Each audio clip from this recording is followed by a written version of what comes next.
Bienvenue sur Renaissance émotionnelle, le podcast dédié à ceux qui cherchent à transformer leur vie, à trouver un sens au milieu du chaos et à retrouver un pouvoir intérieur.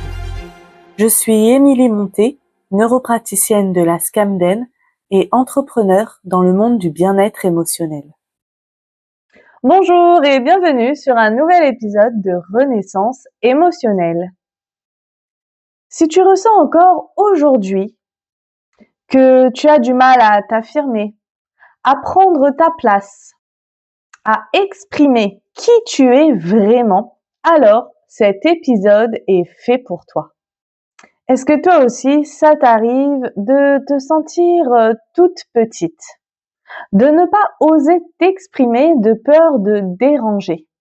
Il t'arrive encore d'hésiter à dire non, à poser des limites, parce que tu trouves cela égoïste, inapproprié, ou tu as peur d'être rejeté.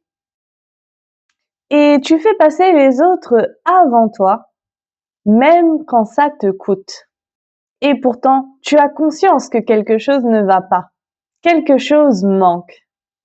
Toi. Et si je te disais que ce comportement n'a rien de surprenant, que toute cette difficulté à exister pleinement prend racine dès l'enfance, dans le rôle de petite fille sage que l'on t'a attribué, que tu as appris à jouer. Aujourd'hui, on va parler de ce poids invisible que portent tant de femmes, celui d'avoir été formatée à être sage, discrète, à s'effacer, à ne pas déranger, à s'adapter. Et comment cela continue de les empêcher d'être pleinement elles-mêmes. Mais surtout, on va voir comment s'en libérer. Parce que la vérité, derrière cette petite fille sage que tu as été, il y a cette femme libre qui n'attend qu'une seule chose, pouvoir enfin s'incarner.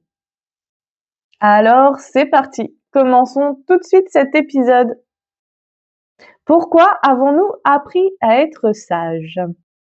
Dès l'enfance, beaucoup de petites filles ont appris une règle tacite, une règle implicite.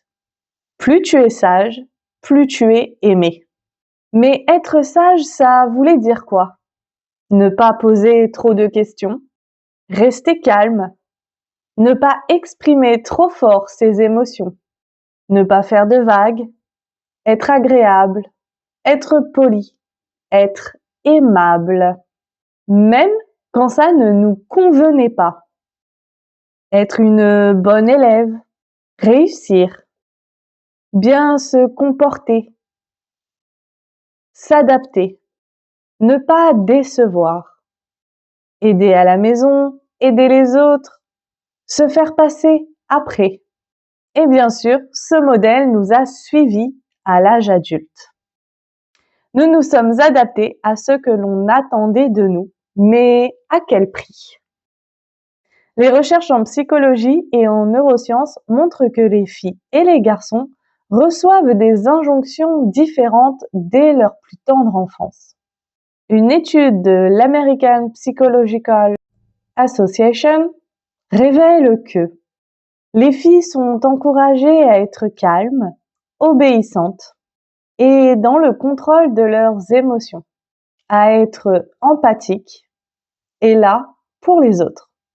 Alors que les garçons, quant à eux, sont poussés à s'affirmer, à prendre des risques, à être indépendants.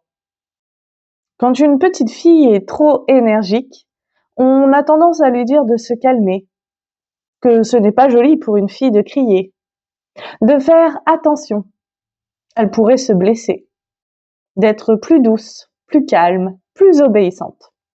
En revanche, quand un garçon est bruyant et impulsif, cela devient normal. C'est normal, c'est un garçon. Il peut être aventurier, il peut être casse-cou, il peut faire du bruit, il peut déranger, il peut s'exprimer.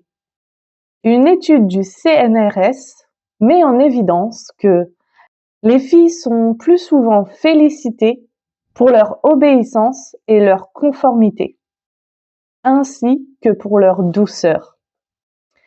Alors que les garçons sont davantage félicités et mis en valeur pour leur autonomie et leur capacité à diriger. Quelles en sont les conséquences? Dès l'enfance, nous avons intégré que notre valeur dépendait de notre capacité à être agréable, ne pas déranger, à nous conformer aux autres. En plus de ces injonctions sociales, beaucoup de petites filles et de façon plus générale d'enfants grandissent également avec les injonctions familiales.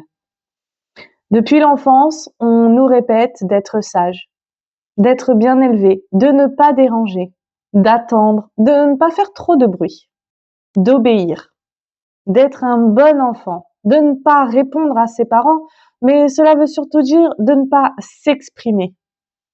Et lorsque l'on s'exprime, on peut s'exposer à des remontrances, à du rejet, on peut nous renvoyer dans notre chambre. Nous avons tous entendu des phrases comme « pleure, tu pisseras moins » ou « va pleurer dans ta chambre » ou encore mieux « continue de pleurer et je vais t'en donner des bonnes raisons de pleurer ». Dans la famille, on valorise les enfants et les petites filles discrètes et obéissantes. À l'école, on privilégie ceux qui ne remettent pas en question l'autorité, ceux qui écoutent bien, les bons élèves.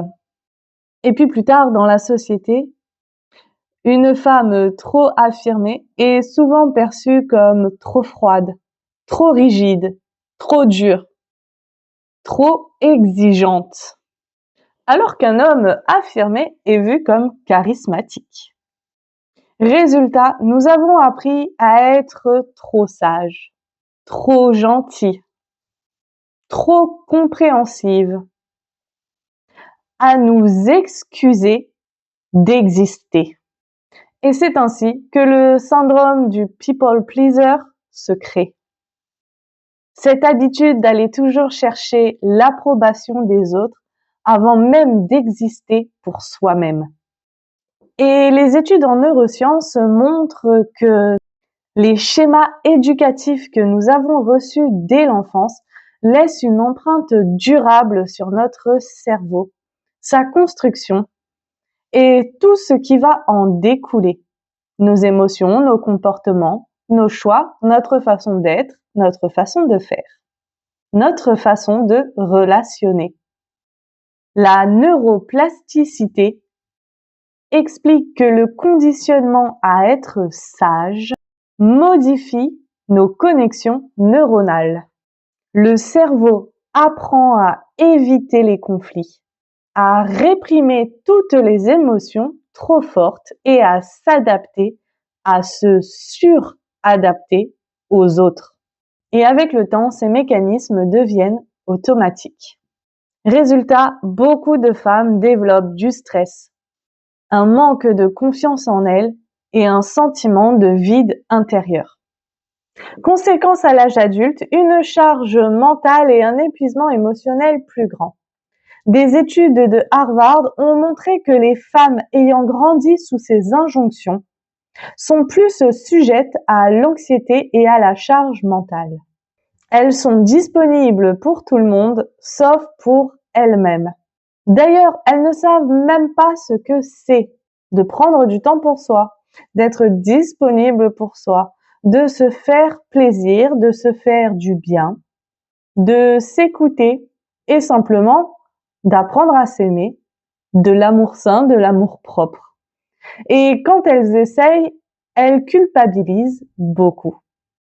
Nous avons été conditionnés à ne pas déranger et à ne pas prendre trop de place. Et si on décidait d'exister pleinement, sans culpabilité? Alors aujourd'hui, je t'invite à retrouver ta vraie nature, en reprenant contact avec ton enfant intérieur, en déconstruisant tes croyances limitantes et en te libérant par le son et le mouvement. Le 19 mars prochain, à 19 h, je t'invite à mon atelier.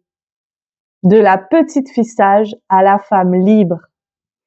Ensemble, on va explorer nos blocages inconscients, se libérer par un voyage sonore hypnotique, intégrer une nouvelle posture de femme libre. L'atelier se passe en présentiel au centre Namasté de Aigues-Mortes et, cas exceptionnel, possibilité de le faire en visioconférence. Je te mets toutes les informations en description et tu peux t'inscrire très vite car les places sont limitées pour un maximum de confort et que l'on puisse se libérer pleinement, sans jugement, sans culpabilité et avec un accueil inconditionnel. Tu as le droit d'être tout ce que tu es. Tu n'as pas à choisir entre être douce ou être forte. Tu peux être les deux et même encore plus. Alors, es-tu prête à briser ce schéma? Dis-moi en commentaire comment ça a résonné pour toi cet épisode. Quelles sont les injonctions qui t'ont marqué? Celles que tu remarques encore aujourd'hui dans tes comportements et ta façon d'être. Et je te le répète, si tu es prête à te libérer, cet atelier est fait pour toi et ça va être un moment incroyable que j'ai hâte de partager avec vous toutes. À bientôt pour un nouvel épisode.